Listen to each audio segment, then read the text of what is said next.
Hey everyone, welcome back to the Red Path. It's Dara here today, and we are talking Index World Leaders from the White Dwarf and all the leaks that have come out today. Let's do it.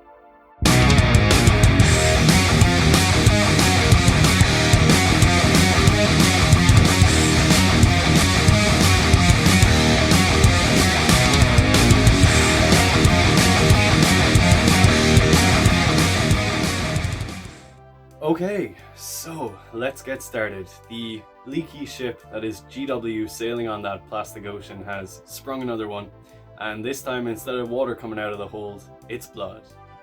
We've got a lot of leaks floating around on the internet, pictures of the White Dwarf, supplement for the World Leaders. It's what we've been waiting a long time for, and it's going to keep us tided over until we get our codex. Now, initially, there was a lot of disappointment that I felt when I read through this White Dwarf, because in effect it is largely a reprint from Faith and Fury, which we have seen before. A lot of the stratagems, a lot of the warlord traits, and a lot of the relics are exactly the same. However, there are brand new data sheets for Kharn and brand new data sheets for the Khorne Berserkers, which are extremely spicy. A little bit controversial, seeing a lot of opinions floating around there at the minute, but I'm here to try and convince you that everything's going to be okay. While things are on fire, it's a fire of our own making, and it's going to be great. I think overall, the competitive ability of the World Leaders has certainly increased with this update rather than decreased, which is really good. And it's really important that when you folks are reading this, keep in mind that this is in conjunction with the Chaos Space Marine Codex, which is coming out. We haven't seen any of that yet. We've seen some leaks going around for sure, but we don't know what the meat and potatoes of that is going to look like and how that's going to affect the interactions that our index is going to have with the rules contained there. Already, there are some combos in my head that I think are going to be really fantastic on the table, but looking at what we have today, let's just focus on that. So in this video, we're going to go through the warlord traits, the little changes there. We're going to talk about the stratagems, which have a couple of very important rewordings, and we're going to look at the relics as well. Not really too much to talk about there, but we'll get through it. Then we're going to finish up by talking about the really important stuff, which is how Khorne Berserkers and Kharn has changed, what that's going to mean for how we use those units, and then we're going to touch on kind of the overall competitive list building aspect, how that's going to change as well with this update. It's all pretty significant. It may not seem so on the first read, but there's a lot of really good changes here that's going to help make the faction get better overall on the competitive tables. Let's dive. Okay, so first of all, we're going to have a little bit of a top-down view on how faction World Leaders has changed. So you're all aware we've got a codex coming out. This is to tide us over until that book splits us off fully from the main Chaos Space Marine book. There's been some changes to the faction as a whole. One really important and quality of life improvement is that our Legion trait has now changed. So previously it used to be you get +1 attack when your unit charges. That meant by extent and by FAQ that units that could activate twice were not able to get that second attack bonus on the second activation. Now, however, it has essentially changed to the exact wording for Hateful Assault, so you get +1 attack on the turn you charge, the turn you have been charged, and the turn you heroically intervene. This is a fantastic quality of life change for us, as it means we're basically always guaranteed to get that extra attack on the first round of combat, regardless of how many times we were activating or if we were charged or did charge ourselves. So that's really good to start off. Now we're going to talk about double activations later on and a certain unit that may have lost those and how that's not necessarily such a bad thing.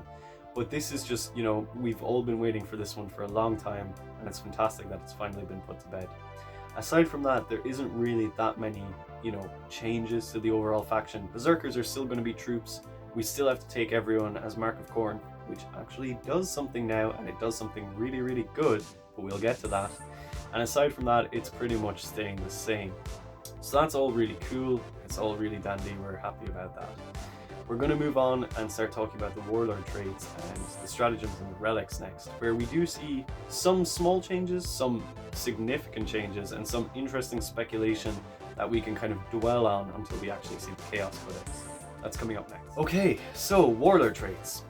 Warlord traits haven't really changed, unfortunately, for the World Leaders. The only small change is that the one Warlord trait where you used to previously take half damage from enemy attacks in close combat has now changed to basically be you only take half damage, period. So that's kind of useful if your Warlord happens to be getting shot. What springs to mind here is a Lord Discordant that typically drew a lot of firepower. Now, there are rumors going around that he's dropping to 9 wounds, so won't be targetable, but even still, he's a big model, so quite easy to spot and kind of difficult to screen around as well. Him only taking half damage is definitely not bad, but overall it's still a pretty meh Warlord trait. And in general, the Warlord traits for the World Leaders are not so good. That hasn't really changed, unfortunately, and it has me a little bit worried going into Chapter Approved, where we're hearing rumors about reduction in CP and the fact that you're actually going to have to pay for Warlord traits. It's leading me to believe that there isn't really anything here that I'm seeing that is worth a CP aside from potentially Violent Urgency, which is always useful. I'm just not sure if it's worth that 1 CP cost. That being said, the Chaos Space Marine Codex is coming out. There will be Warlord traits in there. There will certainly be Khorne affiliated Warlord traits in there too that we will have as options for our army. So there's going to be potential there. We'll have to wait and see when the actual book comes out. But from what we have right now, the Warlord traits are almost exactly the same and still very, very average to below average across the board. So that's a bit of a swing and a miss here from this one. I was hoping for some new interactions, new reasons to actually take a Warlord that's going to matter.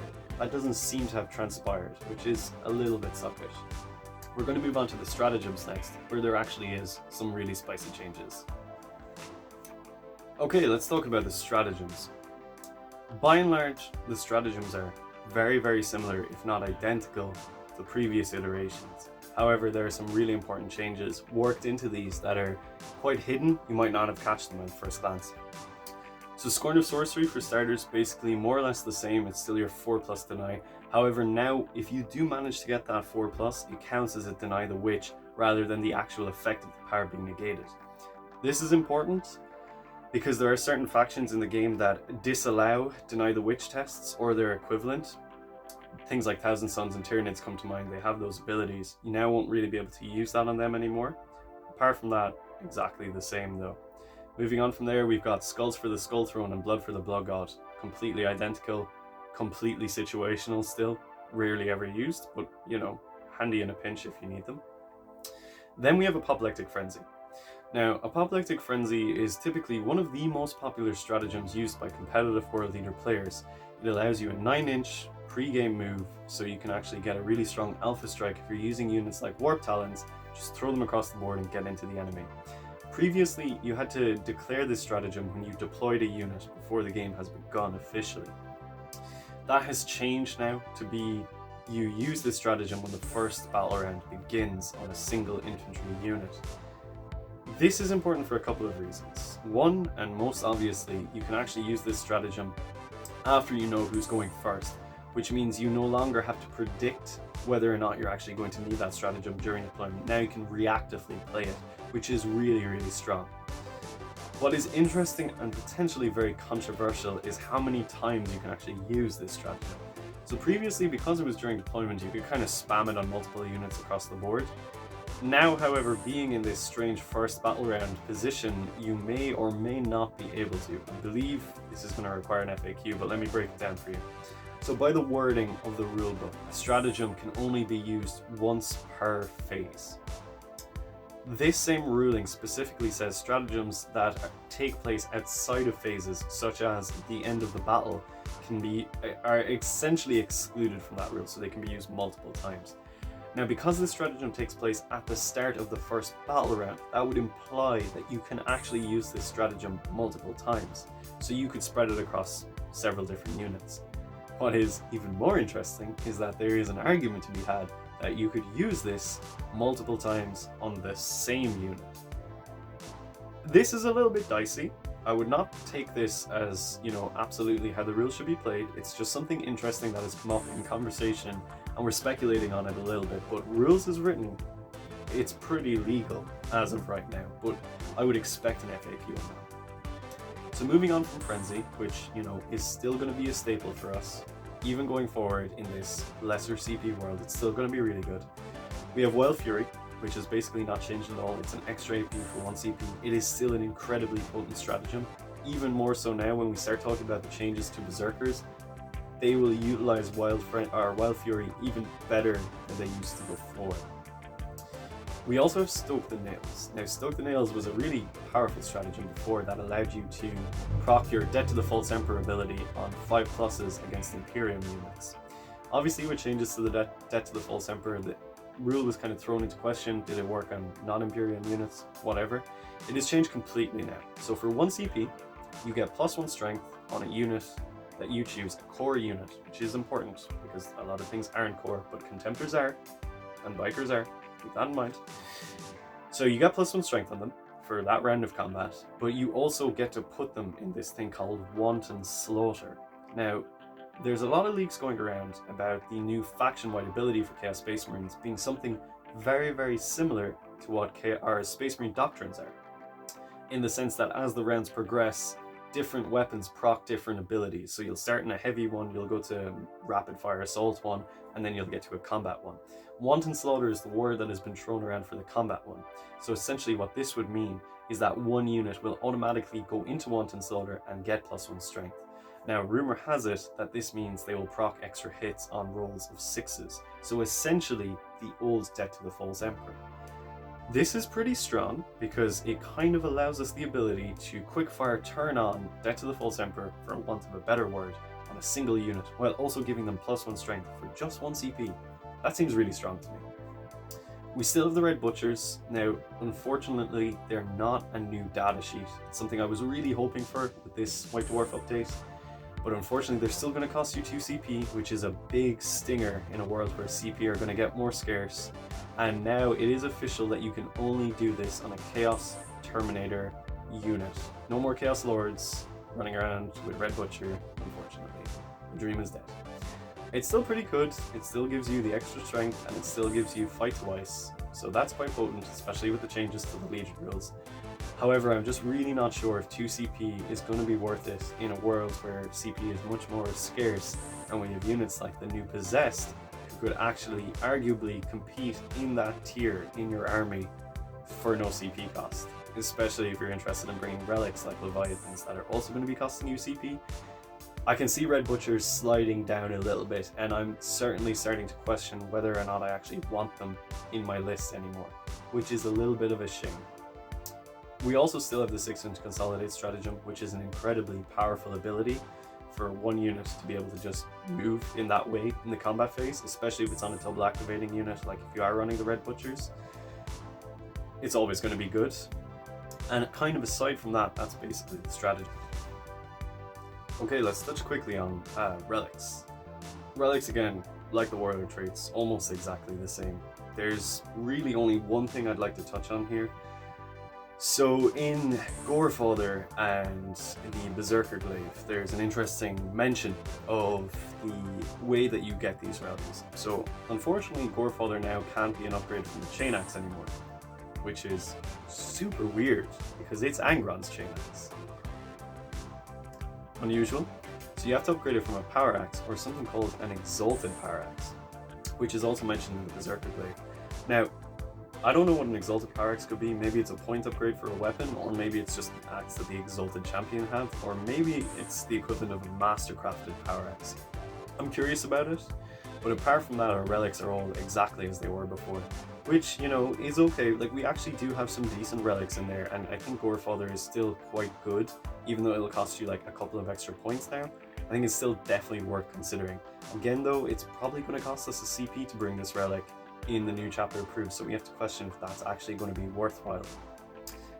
It's disappointing that we don't see any more changes for the relics, but look, that's what we have, and what we're going to talk about next is where things get really interesting. That's going to be the Berserkers and Kharn and how those units have changed in a big way. Let's dive into that next. Okay, let's talk about Berserkers. Berserkers have seen a significant change to what we are used to. So their overall stat bar has changed a little bit. Basically now they still move 6 inches. They're strength 5, but they're basically strength 6 because they have the Mark of Khorne. We'll get there. They're toughness 4, they have 2 wounds. Finally have 2 wounds, and they have 5 attacks base. They're also an extra leadership now, so leadership 8, leadership 9 in the Sarge. They got their 3-up armor save. Berserkers now can only be taken in a squad of 5 or 10, well, up to 10 I suppose, which is, you know, if you were running more than 10, I respect you a lot, but not many people were. And they have to take a set loadout now. It's a bolt pistol and something called chain blade. So we've kind of been expecting this for a while. We kind of saw this change coming. It's a little bit disappointing that you can't take 2 chain blades and you have to take a bolt pistol, but I don't really think it matters overall. And it's kind of nice to have a little bit of shooting from this unit of Berserkers, even if it is just bolt pistols. Now the chain blade is strength user, so effectively strength 6, AP minus 2, and 1 damage.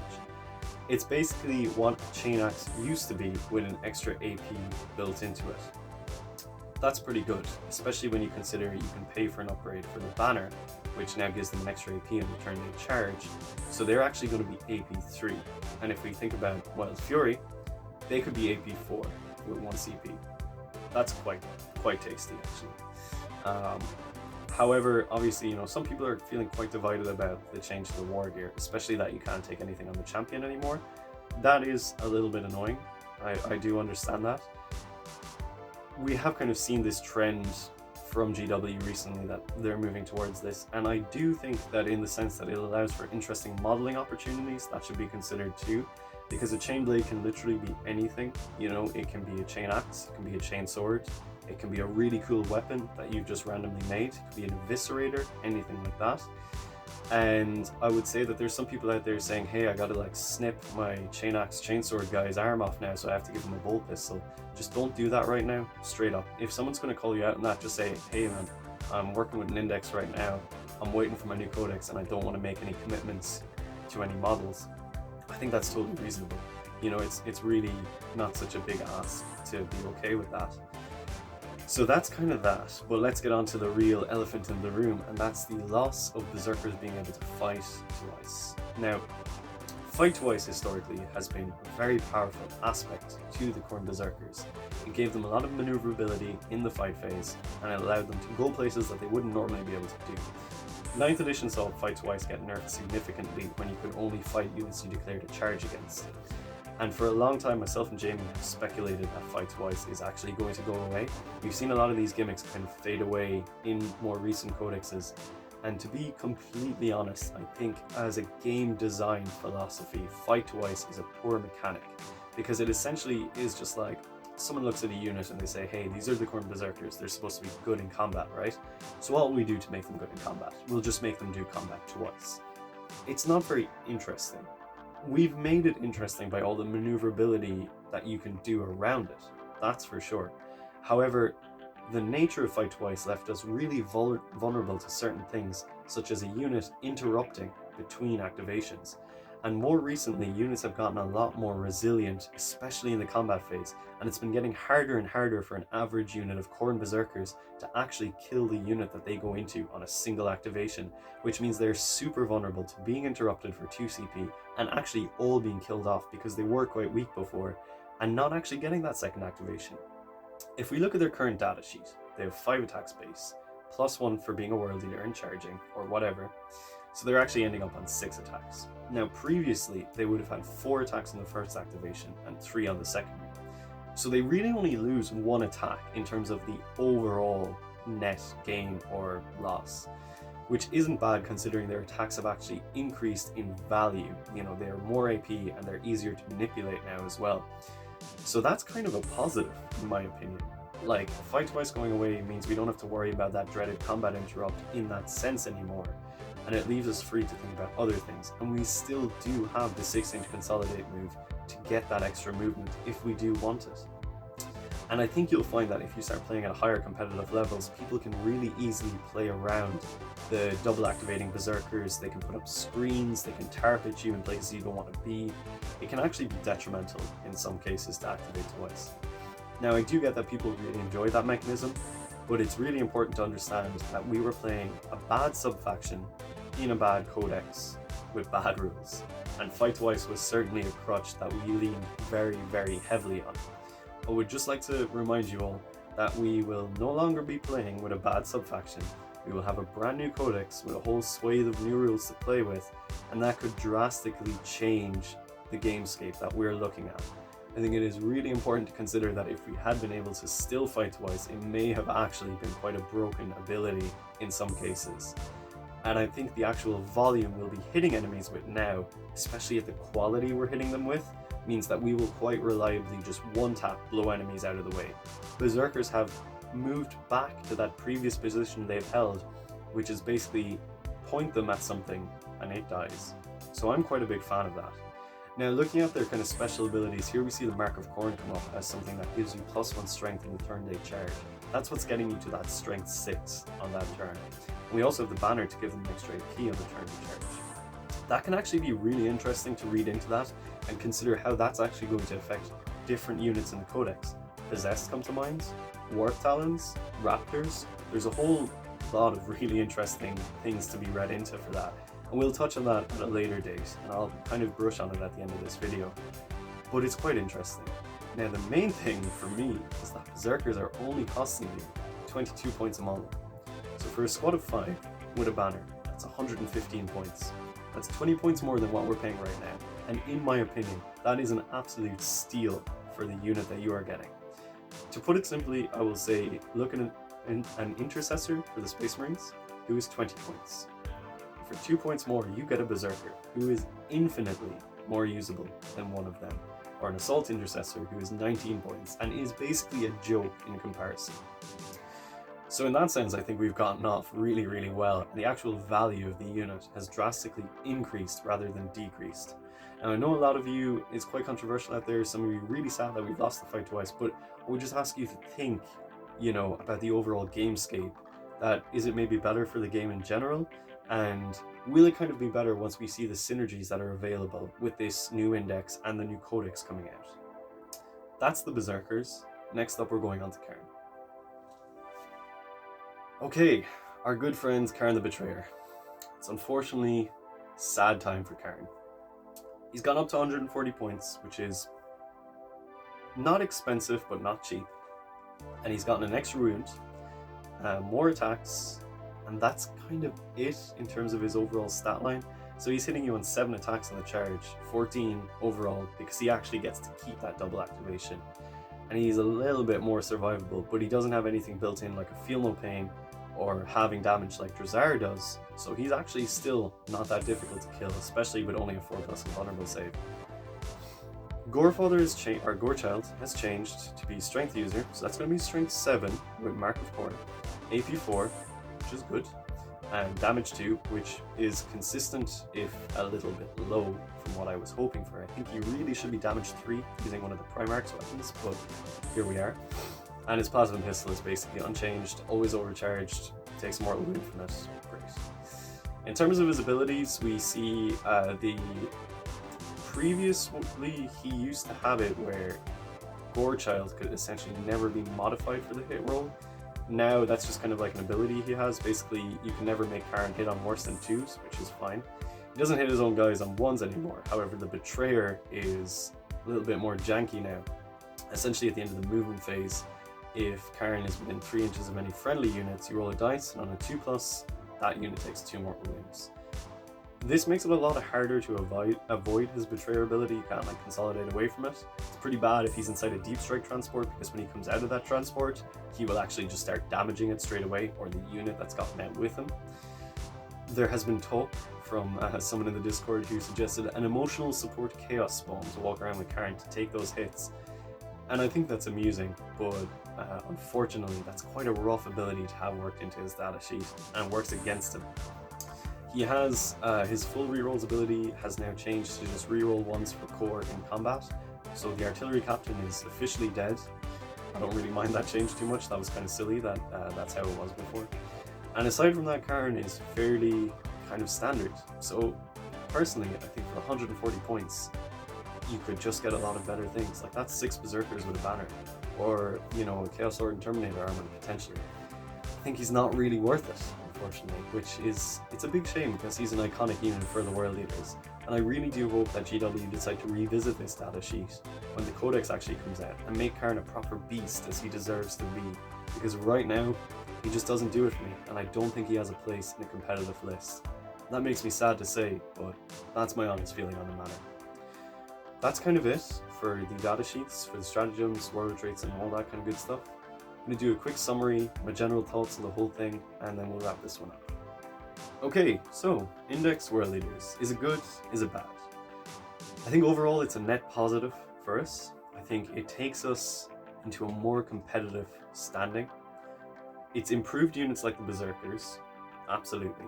And it's meant that we retain some of our more powerful stratagems and abilities from Faith and Fury. We're going to carry those over into a new codex, which will also have hidden power that we haven't seen yet. And I think there's synergies there that we don't necessarily know about yet, but can be unlocked. And things like Stoke the Nails with this new Wanton Slaughter thing, I think that's actually very, very powerful. There's combinations in here that I'm already seeing that could be quite interesting, such as stacking things like Stoke the Nails and Wild Fury on a unit of Berserkers to make them absolute blenders in close combat and really make their points back against units they have no right killing. There's also things I'm thinking about like Possess. So Possessed have a really, really good stat line. And I'm thinking giving them Mark of Khorne brings them up to Strength 6. You give them a banner, so they're AP 3. You put Wild Fury on them, so they're AP 4. And you charge them into combat, so they're actually hitting you with 6 attacks, Strength 6, AP 4, damage 2. That sounds like a terrifying unit, if I'm quite honest. And to me that sounds like a unit that's going to replace the Red Butchers in my list, because I think they look really, really potent. I'm also thinking about things like Warp Talons, you know, championed by Mark of Khorne, our good friends, and Jack, who's on the team. Warp Talons could be really, really competitive, especially keeping Apoplectic Frenzy in the way that we have, and giving them Mark of Khorne will push them to Strength 5 on the charge, or possibly more depending on what their claws do. Extra AP for Wild Fury still in there. Now they can take a banner, which sucks a little bit, but you know, they're going to have a bucket load of attacks at a good strength. And if you pop Wanton Slaughter on them, you're actually pushing them into a higher strength tier again and giving them that sort of like 6+ exploding ability too. So there's a lot of really cool synergies that I'm just kind of spitballing off the top of my head.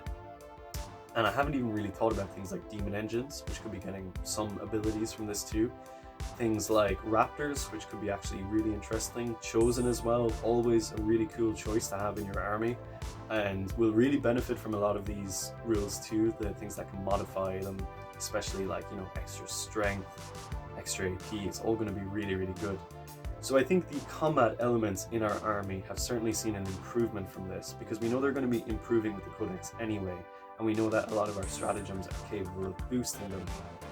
So I think it's quite strong in that sense, and I think 22 points for a Khorne Berserker is ridiculously cheap, like really, really efficient. I'm a huge fan of that one. I think the way to go is going to be running 4 units of 5 and possibly a unit of 10 as well, to act as a sort of hammer to throw into the enemy and make sure that no matter what they touch, a unit is going down. The Red Butchers I'm a little bit sad about that we didn't get a data sheet. We've spoken about that. And obviously I'm quite bummed out that the Warlord traits and Relics have by and large stayed the same. But I'm hoping that there might be interesting Relics and Warlord traits in the actual codex to kind of add some extra flair into our lists. So competitively, this is a boost, 100%, no doubt about it. We're going to be able to make some really cool things with this. It's going to change a lot of our list archetypes. We're going to have to go back to the drawing board in a certain sense, but there's also going to be a certain amount of familiarity, which I think will really help. You know, there won't be so much change that we have to revisit everything. We can kind of keep some things the same. We can keep a core that we've had going for a long time, and that core has really only gotten better. Now, it does mean that we can actually look at other options, such as Raptors, as actually potentially a significant combat threat going forward, which I don't think anyone's been able to say for a very long time. So how do I feel about it? To be honest, I am pleased now that I've had the time to sit down and really think about some combos, talk through them with some competitive-minded players, and pull some power out of this index. Initially I was quite disappointed, and as I'm sure a lot of other people were.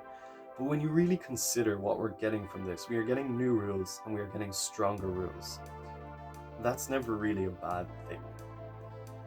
So going forward, I think it's going to be an interesting time for our leaders. I'm really hyped to see how this synergizes with the actual codex. And it's going to just be a really interesting time in this interim period before we get our actual codex for ourselves, which is obviously going to be magnificent. Now, once Jamie gets back from the ACO, Claiming Skulls over there. We're going to dive really deep into this. We're going to start coming up with some speculative lists. We're going to look at certain units that can really benefit the most from these stratagems. And we're going to put together some ideas for the competitive-minded players. But for now, this has been my overview on the subject. I know it's been kind of brief, but you know, I wanted to do something a little bit reactionary and try and keep the hype going while we still have it. And that's kind of it for me today. So, hope you've all enjoyed this one. And until the next one, stay healthy, stay safe. Kill Mimber.